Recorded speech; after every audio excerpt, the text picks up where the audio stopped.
The moment that changed everything happened exactly 3 hours and 15 minutes into what was supposed to be Alexandria Ocasio-Cortez triumph over big tech. She had just delivered what her team considered her most powerful condemnation of Facebook's role in spreading misinformation when Mark Zuckerberg quietly asked for permission to respond with a presentation. What AOC didn't know was that Zuckerberg had spent months preparing for exactly this moment, and the digital archive his team had assembled contained every hypocritical, false, or misleading statement she had ever posted on social media. The revelation he was about to make wouldn't just destroy AOC's credibility. It would expose the entire progressive movement's relationship with truth and accountability. The Hart Senate office building was buzzing with unprecedented energy on this crisp November morning. The Senate Judiciary Committee's hearing on big tech accountability and misinformation had already made headlines before it even began, with every major news network providing live coverage of what many consider the most important tech hearing since the Facebook Cambridge Analytica scandal. The ornate committee room was packed beyond capacity, with overflow crowds watching on screens in adjoining rooms as America's most powerful tech CEOs faced their toughest critics in Congress. At the witness table sat Mark Zuckerberg, the 39-year-old founder and CEO of Meta, wearing his signature gray T-shirt and blazer combination that had become as iconic as his platform. Despite years of congressional grillings, Zuckerberg appeared remarkably calm, almost serene, as he reviewed notes on his tablet, while senators and representatives took their seats. What the packed room didn't know was that Zuckerberg had spent the previous 6 months preparing for this hearing with an intensity that surprised even his closest advisors. Across from him, arranged in the imposing semicircle that gave congressional hearings their theatrical power, sat the members of the Senate Judiciary Committee. But all eyes were on one particular figure, Alexandria Ocasio-Cortez, the 34-year-old representative from New York who had become the most recognizable face of progressive politics in America. Dressed in a sharp burgundy blazer that commanded attention, AOC carried herself with the confident bearing of someone who had built her entire political career on viral moments and media mastery. Before we dive into this incredible confrontation, hit that like button and subscribe so you never miss these explosive political moments that expose the truth behind the narratives. This isn't just another congressional hearing. This is the moment when years of political posturing met comprehensive digital documentation, and the results will shock you. The hearing had been building toward this moment for months. In the wake of the 2024 election, concerns about social media's role in spreading misinformation had reached a fever pitch. Both parties agreed that something needed to be done about the proliferation of false information online, but they disagreed vehemently about who was responsible and what solutions were appropriate. For Alexandria Ocasio-Cortez, this hearing represented the culmination of years of advocacy for stronger regulation of big tech companies. Since arriving in Congress in 2019, she had consistently positioned herself as one of Silicon Valley's most vocal critics, arguing that platforms like Facebook were actively undermining democracy by allowing false information to spread unchecked. Her social media presence had made her one of the most followed politicians in America, with millions of supporters who saw her as a truth teller taking on corporate power. Across from him, arranged in the imposing semicircle that gave congressional hearings their theatrical power, sat the members of the Senate Judiciary Committee. But all eyes were on one particular figure, Alexandria Ocasio-Cortez, the 34-year-old representative from New York who had become the most recognizable face of progressive politics in America. Dressed in a sharp burgundy blazer that commanded attention, AOC carried herself with the confident bearing of someone who had built her entire political career on viral moments and media mastery. Before we dive into this incredible confrontation, hit that like button and subscribe so you never miss these explosive political moments that expose the truth behind the narratives. This isn't just another congressional hearing.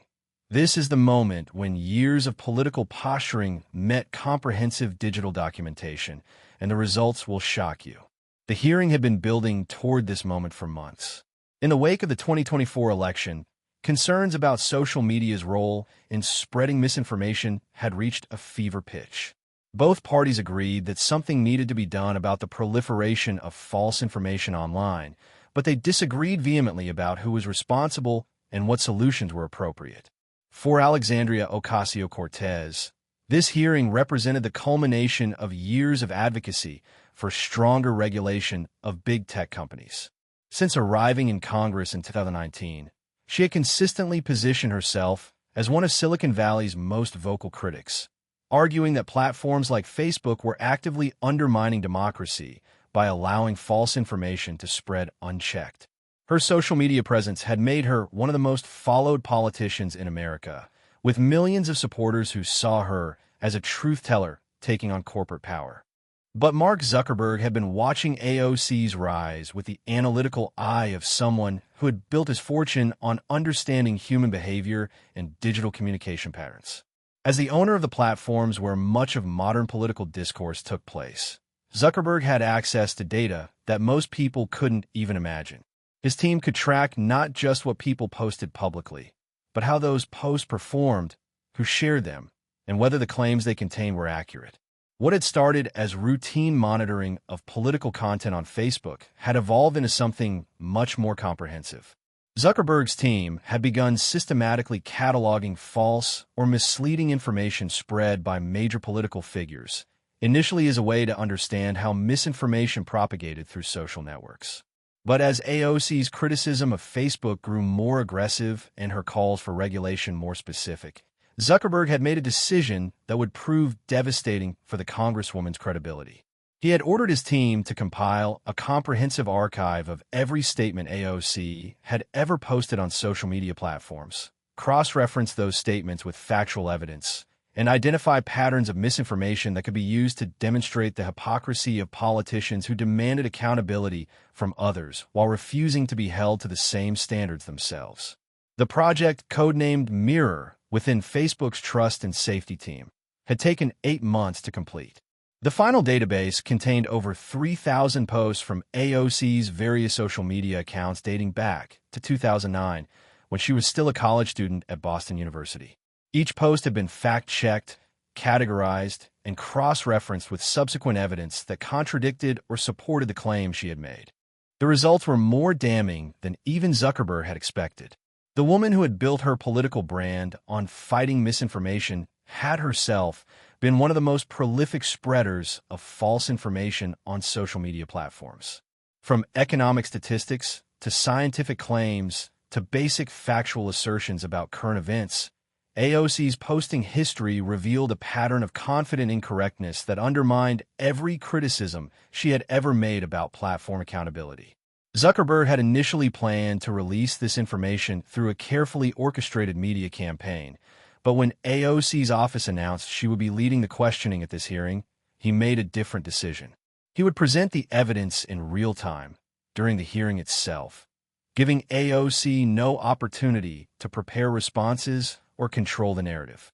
The hearing began with opening statements from committee members, each taking their allotted time to establish their positions on the complex intersection of free speech, corporate responsibility, and democratic governance. Republicans generally focused on allegations that platforms were censoring conservative voices, while Democrats emphasized the need for stronger content moderation to prevent the spread of harmful misinformation. When AOC's turn came to make her opening statement, she delivered what her communications team had crafted as her most powerful indictment of social media platforms yet. Standing at her microphone with the commanding presence that had made her famous, she spoke with the moral authority of someone who saw herself as defending democracy itself. "Mr. Zuckerberg," she began, her voice carrying the kind of intensity that had made her congressional questioning sessions appointment television. "Your platform has become a weapon against truth itself. Every day, millions of Americans are fed a diet of lies, conspiracy theories, and dangerous misinformation that undermines their ability to participate meaningfully in democratic society." Her words were carefully chosen for maximum impact, each phrase designed to create a quotable moment that would spread across social media and cement her reputation as big tech's most effective critic. You have created an algorithm that prioritizes engagement over accuracy, profit over truth, and viral content over verified information. AOC continued, building toward a crescendo. The result is a population that can no longer distinguish between facts and fiction, between legitimate journalism and propaganda, between reality and the carefully curated fantasies that keep them clicking, sharing, and consuming. The room was captivated by her performance. Democratic members nodded approvingly, while Republican faces showed grudging respect for her rhetorical skill. The packed gallery watched in silence as AOC delivered what many observers would later describe as the most powerful opening statement in congressional hearing history. But perhaps most damaging of all, AOC said, reaching the climax of her statement, is how your platform has enabled bad faith actors to masquerade as credible sources while spreading information that is not just false, but demonstrably harmful to public health, democratic institutions, and social cohesion. She paused, letting her words resonate through the chamber before delivering her final line. Mr. Zuckerberg, you have profited from the destruction of truth itself. Today, we demand accountability. The applause from the Democratic side of the room was thunderous and sustained. AOC had delivered exactly the kind of performance that had made her a progressive icon, passionate, articulate, and morally uncompromising. Her communications team was already preparing social media clips and press releases that would ensure her statement received maximum coverage. But Mark Zuckerberg had been watching AOC's performance with a detached, analytical gaze of someone who knew something that no one else in the room knew. As the applause died down and Committee Chairman Dick Durbin called for order, Zuckerberg raised his hand to request permission to respond. Senator Durbin, Zuckerberg said, his voice calm and measured in stark contrast to AOC's passionate delivery. I appreciate Representative Ocasio-Cortez concerns about misinformation on social media platforms. In fact, I share many of her concerns about the spread of false information online.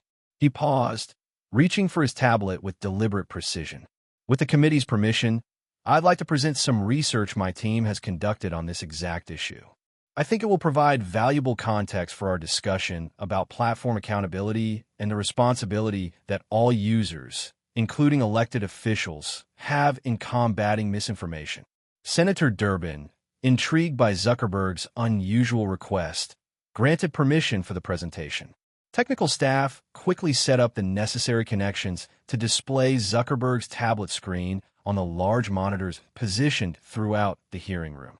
AOC watched with mild curiosity, expecting Zuckerberg to present the usual corporate defense about content moderation challenges and the difficulty of scale. She had heard these arguments countless times before and was already preparing her responses to what she assumed would be another round of tech executive deflection.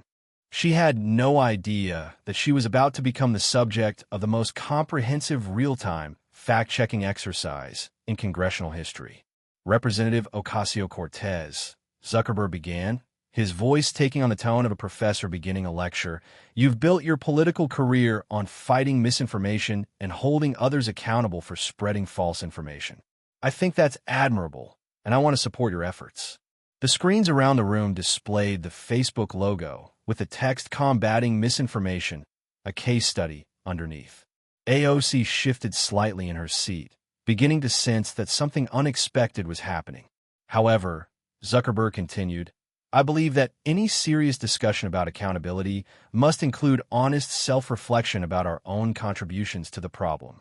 So I've prepared a presentation that examines how false information spreads on social media, using real examples from our platform. The screen changed to display a graph showing the spread of misinformation on Facebook over the past 5 years. The data showed clear spikes during major political events, with false information spreading faster and reaching more users than accurate information during times of crisis or controversy. As you can see, Zuckerberg explained, misinformation doesn't spread randomly. It tends to come from accounts with large followings, gets amplified by users who share content without verification, and causes the most damage when it addresses topics that people feel strongly about. AOC relaxed slightly, assuming this was going to be a standard presentation about the challenges of content moderation. but her comfort level was about to change dramatically.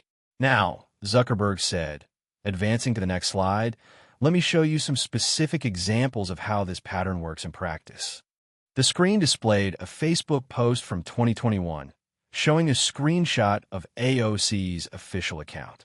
The post claimed that unemployment benefits don't make people lazy, poverty wages do, accompanied by a graph that appeared to show a correlation between benefit levels and employment rates.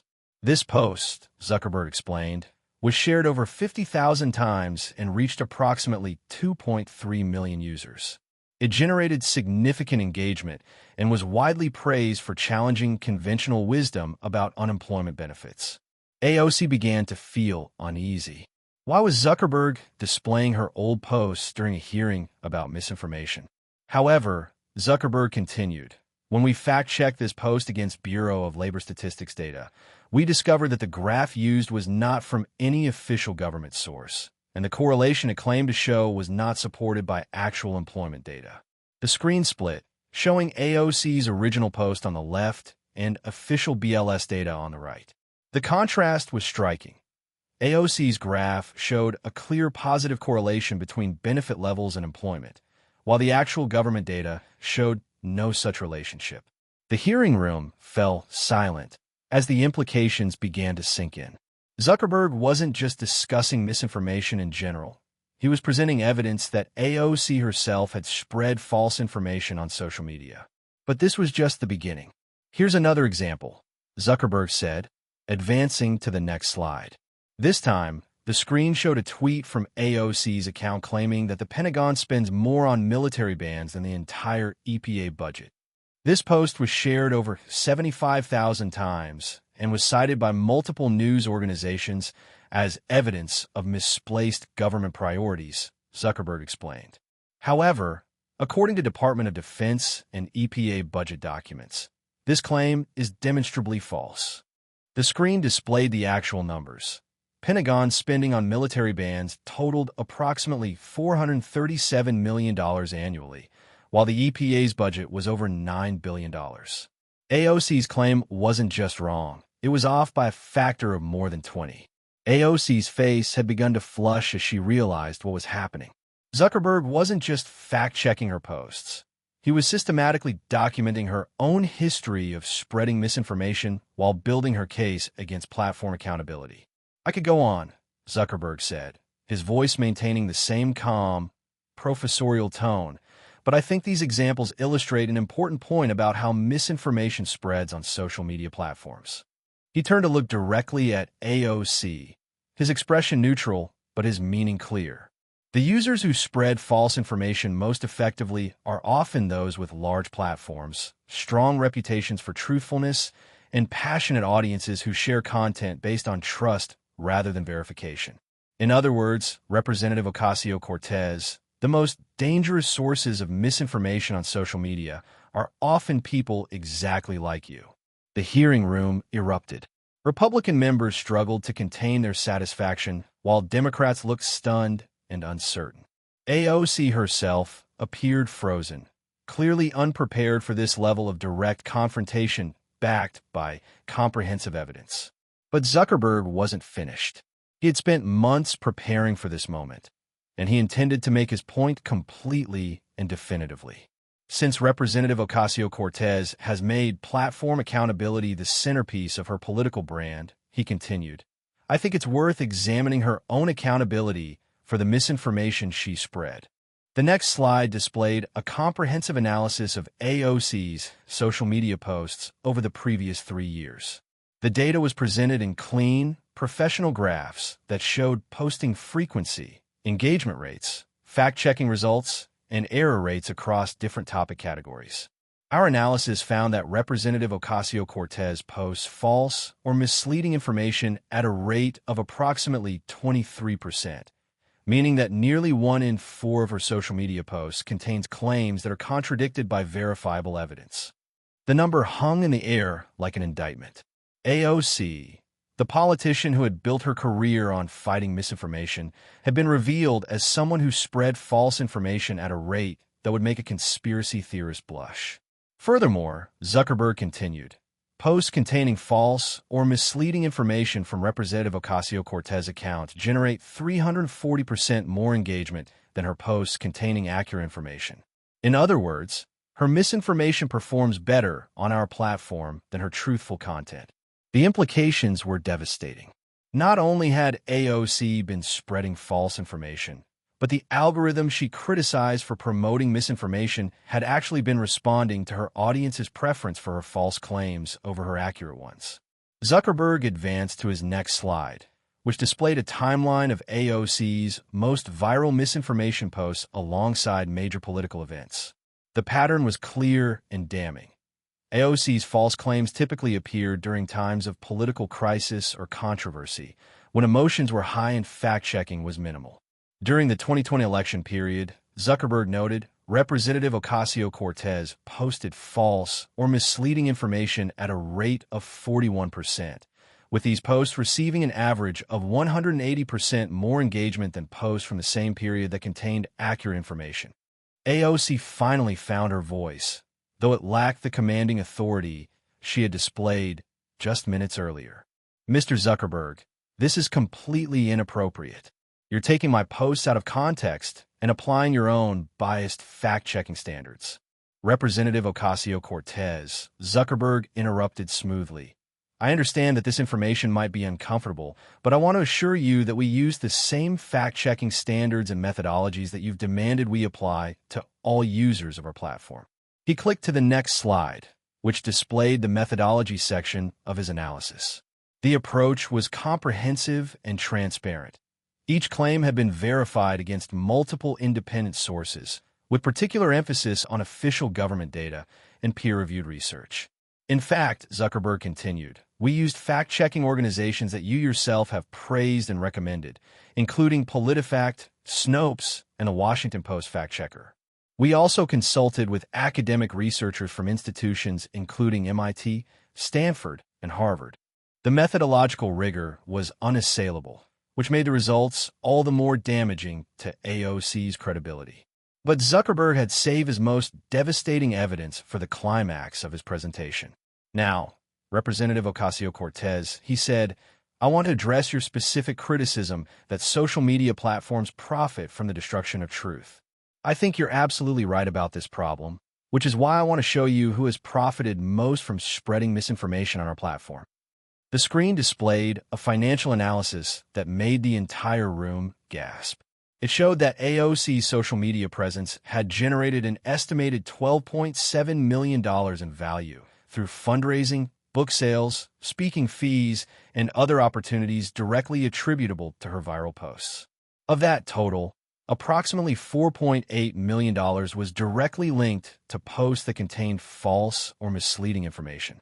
In other words, Zuckerberg explained, Representative Ocasio-Cortez has personally profited to the tune of nearly $5 million from spreading misinformation on social media platforms. The hypocrisy was so complete and well-documented that even AOC's allies in the room appeared stunned.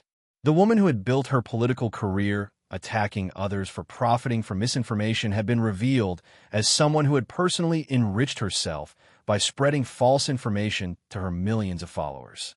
AOC attempted one final defense, but her voice betrayed the panic she was trying to hide. This is clearly a targeted attack designed to silence criticism of your platform.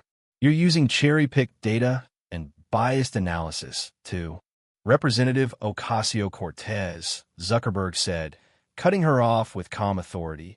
Everything I presented here today is based on your own posts from your official social media accounts, fact-checked against independent sources using methodologies you've publicly endorsed. If you believe any of this information is inaccurate, I encourage you to specify which claims you dispute, and we can examine the evidence together. It was a perfect rhetorical trap.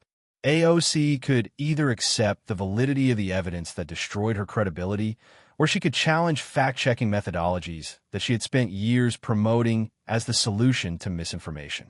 The hearing room had fallen into the kind of stunned silence that occurs when people realize they've witnessed something unprecedented. AOC, the progressive movement's most effective communicator and social media strategist, had been systematically demolished by the very tech executive she had come to destroy. But Zuckerberg had one final point to make. Representative Ocasio-Cortez, he said, "You asked today for accountability from social media platforms. I agree that accountability is important, which is why I think this hearing provides a perfect opportunity to demonstrate how accountability should work." He paused, letting his words sink in before delivering his conclusion. "You have spent years demanding that we remove users who spread misinformation, demonetize accounts that profit from false information, and implement stricter standards for content verification. Based on the evidence I presented today, and using the standards you've advocated, your own social media accounts would qualify for suspension under the policies you've demanded we implement." The room erupted in chaos. Republican members could barely contain their satisfaction, while Democrats struggled to process what had just happened. AOC herself appeared to be in shock, clearly unprepared for such a comprehensive and public dismantling of her credibility. Chairman Durbin called for order, but the damage was done. In less than 20 minutes, Mark Zuckerberg had used AOC's own social media posts to destroy her reputation as a fighter against misinformation and expose her as one of the most prolific spreaders of false information in modern American politics. The immediate aftermath of Zuckerberg's presentation was unlike anything congressional observers had ever witnessed. Within minutes of the hearing's conclusion, clips of AOC's humiliation were spreading across social media platforms faster than the servers could process them. The hashtag AOC Exposed began trending immediately, as millions of Americans shared the moment when the Congresswoman's own posts were used to destroy her credibility. Political observers struggled to find historical precedents for such a comprehensive real-time demolition of a major political figure using their own words and actions. The systematic nature of Zuckerberg's presentation, combined with the unassailable methodology and devastating conclusions, created what media analysts described as a perfect storm of accountability. The response from mainstream media was swift and telling. News organizations that had spent years amplifying AOC's criticism of social media platforms suddenly found themselves in the awkward position of having to report on evidence that their favorite progressive champion had been spreading the very misinformation she claimed to be fighting against. CNN's immediate response was to focus on Zuckerberg's tactics rather than the substance of his evidence. Their cheer-in read, "Tech CEO uses personal data to attack Congresswoman," despite the fact that all of Zuckerberg's evidence came from AOC's own public social media posts. MSNBC took a different approach, with hosts arguing that Zuckerberg's presentation was a dangerous precedent that would intimidate politicians from holding tech companies accountable. However, several MSNBC journalists privately expressed frustration that they had never been encouraged to fact-check AOC's claims with the same rigor that Zuckerberg's team had demonstrated. The New York Times published an analysis that praised Zuckerberg's comprehensive research methodology, while arguing that the real problem was institutional failures that had allowed false information to be spread by elected officials without consequences. For AOC personally, the hearing represented a career-defining disaster. The reputation she had built as a truth-telling progressive champion had been systematically destroyed by evidence of her own pattern of spreading misinformation. Within 24 hours, several of her upcoming speaking engagements were quietly canceled, and her book tour was postponed indefinitely. More damaging was the response from her progressive allies. While they publicly defended her against what they called Zuckerberg's attack, private conversations revealed deep concern about how the revelations would affect the broader progressive movement's credibility on issues of truth and accountability. For Mark Zuckerberg, the hearing represented a masterful demonstration of how comprehensive data analysis could be used to hold political figures accountable for their own actions. His systematic approach to documenting AOC's misinformation had created a new model for corporate accountability that other tech executives began trying to emulate. The hearing also demonstrated the power of platform owners to shape political discourse through selective presentation of user data. Zuckerberg had shown that tech companies possess the tools to hold politicians accountable for their online behavior. But the selective nature of his targeting raised questions about how this power might be used in the future. Perhaps most importantly, The hearing exposed the fundamental hypocrisy that had characterized much of the debate about social media regulation. Politicians who demanded the strictest possible standards for platform users had been revealed as unable or unwilling to meet those same standards themselves. The broader implications for American politics were profound. The hearing had shown that comprehensive fact-checking and data analysis could still triumph over political rhetoric when properly executed and presented. Zuckerberg's systematic documentation had cut through years of progressive narratives about misinformation to expose the simple truth that some of the loudest voices calling for accountability were themselves the primary sources of the problems they claimed to be solving. 6 months after the hearing, journalism schools across the country were using Zuckerberg's methodology as a case study in data-driven accountability reporting.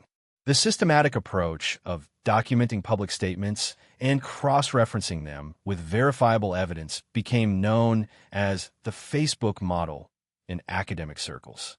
The hearing also marked a turning point in how Americans viewed the relationship between politicians and social media platforms.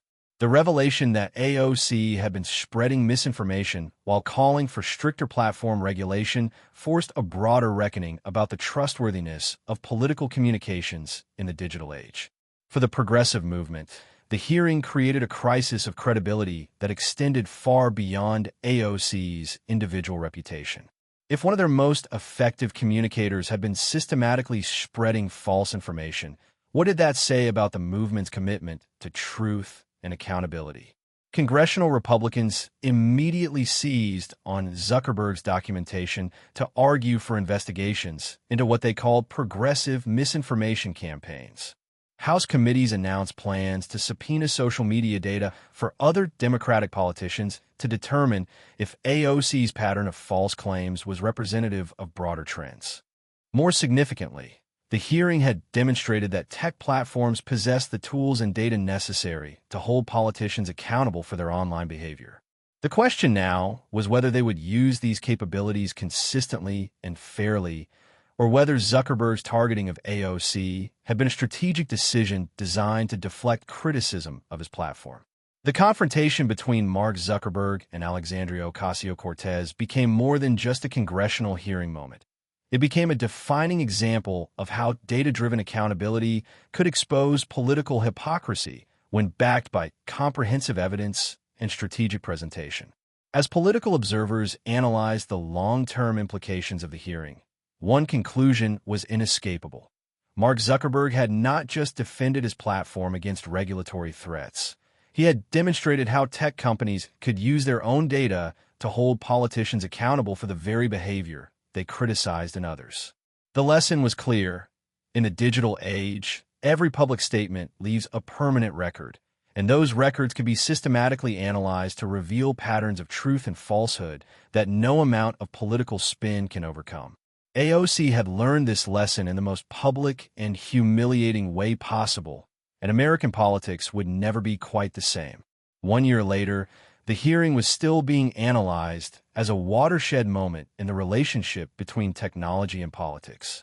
AOC had largely retreated from her role as a social media critic, focusing instead on traditional legislative work that didn't rely on viral moments or platform engagement. Zuckerberg, meanwhile, had established a new standard for how tech executives could respond to political criticism. Rather than offering the usual corporate defenses, he had shown that platforms could use their own data to demonstrate the hypocrisy of their critics. The ultimate irony was that AOC's own behavior had provided the most compelling argument against the kind of speech restrictions she had advocated. By documenting her pattern of spreading misinformation while calling for stricter content moderation, Zuckerberg had shown that the politicians demanding the most censorship were often the ones who would benefit most from less accountability. If this incredible display of data-driven accountability inspired you, make sure to hit that subscribe button and share this video with everyone who needs to see what happens when comprehensive fact-checking meets political hypocrisy. Comment below with your thoughts on Zuckerberg's masterful presentation. Was this the most devastating use of social media data in political history? Don't forget to check out our other videos exposing the truth behind progressive narratives that mainstream media won't investigate. The truth had prevailed, documented with the systematic precision that only comprehensive data analysis could provide, and American political discourse was stronger for it.